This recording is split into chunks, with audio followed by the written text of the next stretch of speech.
Motorola next premium ലെവലായുള്ള smart ഫോണാണ് Motorola edge 40 pro എന്ന് പറയുന്ന മോഡലും. അപ്പോൾ ഇതിൻ്റെ തൊട്ട് താഴെയുള്ള മോഡലായിരുന്നു മോട്ടറോള എഡ്ജ് 30 പ്രോ അല്ലെങ്കിൽ ആ ഒരു സീരീസ് എന്ന് പറയുന്നത്.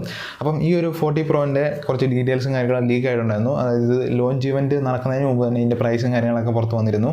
അപ്പോൾ അതെങ്ങനെ വന്നതെന്ന് വെച്ച് കഴിഞ്ഞാൽ യൂറോപ്പിൽ ഈ ഒരു മോഡൽ ലോഞ്ച് ചെയ്തിട്ടുണ്ടായിരുന്നു. അപ്പം അതിൻ്റെ പ്രൈസ് വെച്ചായിരുന്നു ഡീറ്റെയിൽസും കാര്യങ്ങളും പുറത്തേക്ക് അല്ലെങ്കിൽ ലീക്കായി തുടങ്ങിയത്. അതിൻ്റെ സ്പെസിഫിക്കേഷൻ, കളർ വേരിയൻ്റ് ഏതൊക്കെയാണ്, ആ ഒരു രീതിയിലൊക്കെയുള്ള ഡീറ്റെയിൽസും കാര്യങ്ങളും ആ ഒരു യൂറോപ്പിലും ലോഞ്ച് ചെയ്തുകൊണ്ട് തന്നെ ആ ഒരു ഡീറ്റെയിൽസും കാര്യങ്ങളും അങ്ങനെ ലീക്കായി തുടങ്ങി. അപ്പം ആ ഒരു രീതിയിലാണ് ഇതിൻ്റെ ലീക്കും കാര്യങ്ങളും പുറത്ത് വന്നിരിക്കുന്നത്. ഇനിയിപ്പോൾ നമ്മൾ ഇതിൻ്റെ സ്പെസിഫിക്കേഷൻ കാര്യങ്ങളും നോക്കുകയാണെങ്കിൽ നമുക്കിതിനകത്ത് വന്നിരിക്കുന്ന ഡിസ്പ്ലേ എന്ന് പറയുന്നത് അമോലെഡ് ഡിസ്പ്ലേ ആണ് വന്നിരിക്കുന്നത്. 3D കർവ്ഡ് ആയുള്ള അമോലെഡ് ഡിസ്പ്ലേ ആണ് വന്നിരിക്കുന്നത്. 6.7 ഇഞ്ചിൻ്റെ സൈസും കാര്യങ്ങളാണ് ഈ ഡിസ്പ്ലേക്ക് വരുന്നത്. അതുപോലെ തന്നെ അത് 10 ബിറ്റ് കളർ സപ്പോർട്ടായുള്ള ഒരു മോഡലാണ്. പിന്നെ റിഫ്രഷ് റേറ്റും കാര്യങ്ങളും നോക്കുകയാണെങ്കിൽ നമുക്കിനകത്ത് up to 165 hertz refresh rate വരെ വരുന്നുണ്ട്. ഓക്കെ, പിന്നെ നമുക്കിനകത്ത് DC ഡിമ്മിങ് കാര്യങ്ങളും വരുന്നുണ്ട്. പിന്നെ HDR10+ സപ്പോർട്ടായുള്ള സ്ക്രീനും കാര്യങ്ങളാണ് വന്നിരിക്കുന്നത്.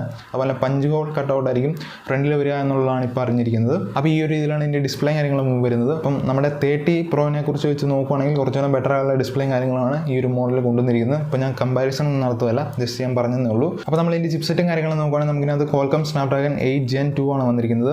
കഴിഞ്ഞ വർഷം വന്നിരുന്ന ആ ഒരു എഡ്ജ് 30 പ്രോയിൽ വന്നിരിക്കുന്ന ചിപ്സെറ്റ് എന്ന് പറയുന്നത് 8 Gen 1 ആയിരുന്നു. അപ്പം ഈ ഒരു 8 Gen 2 എന്ന് പറയുന്നത് നല്ലൊരു പവർഫുള്ളായ ചിപ്സെറ്റും കാര്യങ്ങളാണ്. നിങ്ങൾക്ക് അറിയാമെന്ന് വിചാരിക്കുന്നു. നല്ലൊരു അല്ലെങ്കിൽ ഈ ഒരു മാർക്കറ്റിൽ ഇപ്പം അത്യാവശ്യം പവർഫുള്ളായുള്ള ഒരു ആൻഡ്രോയിഡ് ചിപ്സെറ്റ് എന്ന് പറയുന്നത് ഈ ഒരു 8 Gen 2 ആണ്. അതുപോലെ നമുക്കിനകത്ത് LPDDR5Xൻ്റെ 12GB റാമാണ് വരുന്നത്. പിന്നെ UFS 4.0ൻ്റെ 256 GB സ്റ്റോറേജും കാര്യങ്ങളാണ് വരുന്നത്. നമുക്ക് ഈ ഒരു റാം വേരിയൻറ്റിൽ വരുമ്പോൾ ഇന്ത്യയിലേക്ക് വരുന്ന സമയത്ത് നമുക്ക് 6GB 8GB ഉണ്ടാകാൻ ചാൻസ് ഉണ്ട്. കാരണം വെച്ചാൽ യൂറോപ്പിൽ നമുക്ക് നോക്കി കഴിയുകയാണെങ്കിൽ ഒരു റാം വേരിയൻറ്റും സ്റ്റോറേജ് വേരിയൻറ്റാണ് വരുന്നത്. വേറെ ഒരു റാം വേരിയൻറ്റോ സ്റ്റോറേജ് വേരിയൻറ്റും ഇല്ല. അപ്പം ഇന്ത്യയിലേക്ക് വരുമ്പോൾ തീർച്ചയായിട്ടും നമുക്ക് 6GB അല്ലെങ്കിൽ ഒരു 8GB 12GB ആ ഒരു 3 വേരിയൻ്റ് ഉണ്ടാകും എന്നുള്ളതാണ് എൻ്റെ ഒരു ഊഹം. ഇത് നമുക്ക് ആ ഒരു ന്യൂസിലൂടെ അറിയാൻ കഴിഞ്ഞിട്ടില്ല. ന്യൂസിൽ പറഞ്ഞിരിക്കുന്നതെന്ന് പറയുന്നത് ഒരു റാം വേരിയൻറ്റേ ഉണ്ടാവുകയുള്ളതെന്നാണ് പറഞ്ഞത്. പക്ഷേ എനിക്ക് അങ്ങനെ തോന്നുന്നില്ല. ഏതായാലും ഇന്ത്യയിലേക്ക് വരുമ്പോൾ നമുക്ക് ഈ ഒരു ഡിഫറൻ്റ് ആയിട്ടുള്ള റാം വേരിയൻറ്റ് കാര്യങ്ങളും ഉണ്ടാവും എന്നുള്ളതാണ് എനിക്ക് പറയാനുള്ളത്. അതുപോലെ നമുക്കിനകത്ത് Wi-Fi 7 ആണ് വന്നിരിക്കുന്നത്. അപ്പോൾ നമ്മൾ ഇതിൻ്റെ ക്യാമറ സെറ്റപ്പും കാര്യങ്ങളും നോക്കുകയാണെങ്കിൽ നമുക്ക് അത്ര കൺഫേം ആയിട്ട് പറയാൻ പറ്റില്ല ഈ ഒരു മോഡൽ തന്നെ ആയിരിക്കും വരുന്നതെന്ന്. കാരണം എന്ന് വെച്ചാൽ ആ ഒരു ലീക്കിൽ അങ്ങനെ സ്പെസിഫിക് ആയിട്ട് പറഞ്ഞിട്ടൊന്നുമില്ല ഈ ഒരു രീതിയിൽ തന്നെ ആയിരിക്കും ക്യാമറ സെറ്റപ്പ് വരുന്നതെന്ന്. എന്തായാലും ഇതിനകത്ത് നമുക്ക് ട്രിപ്പിൾ ക്യാമറ സെറ്റപ്പാണ് വരുന്നത്. അതായത് നമ്മുടെ മെയിൻ ക്യാമറ എന്ന് പറയുന്നത് 50 MBയുടെ പ്രൈമറി സെൻസറാണ് വരുന്നത്. അതുപോലെ 50 MBയുടെ അൾട്രാ വൈഡ് ആംഗിൾ സെൻസർ വരുന്നുണ്ട്.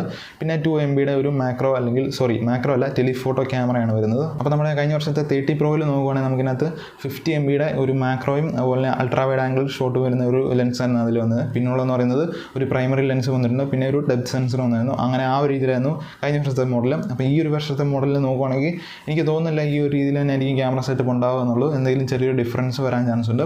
അതുപോലെ നമുക്ക് 60 MBയുടെ അതായത് 60 MBയുടെ ഒരു സെൽഫി ക്യാമറ ആയിരിക്കും നമ്മുടെ ഫ്രണ്ടിൽ വരാൻ പോകുന്നത് എന്നുള്ളതാണ് അറിഞ്ഞിരിക്കുന്നത്.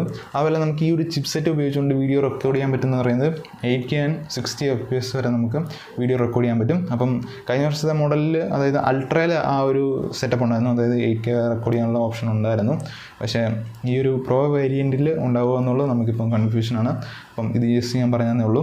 അപ്പോൾ ക്യാമറ നമുക്ക് ഉറപ്പിച്ച് പറയാൻ പറ്റില്ല ഈ ഒരു രീതിയിൽ തന്നെയാണ് വരുന്നത് എന്നുള്ളത്. അതുപോലെ നമുക്ക് out of the box Android 13 ആണ് വരുന്നത്. പിന്നെ നമ്മൾ ഇതിൻ്റെ ബാറ്ററിയും കാര്യങ്ങളും നോക്കുകയാണെങ്കിൽ നമുക്കിനകത്ത് 125 വാട്ടിൻ്റെ ഫാസ്റ്റ് ചാർജിങ് സപ്പോർട്ടാണ്. അതുപോലെ 5000 mAhൻ്റെ ബാറ്ററിയാണ് വരുന്നത്. പിന്നെ 15 വാട്ടിൻ്റെ നമുക്ക് വയർലെസ് ആയിട്ടുള്ള ചാർജിങ് കാര്യങ്ങൾ സപ്പോർട്ടായിട്ടുണ്ട്.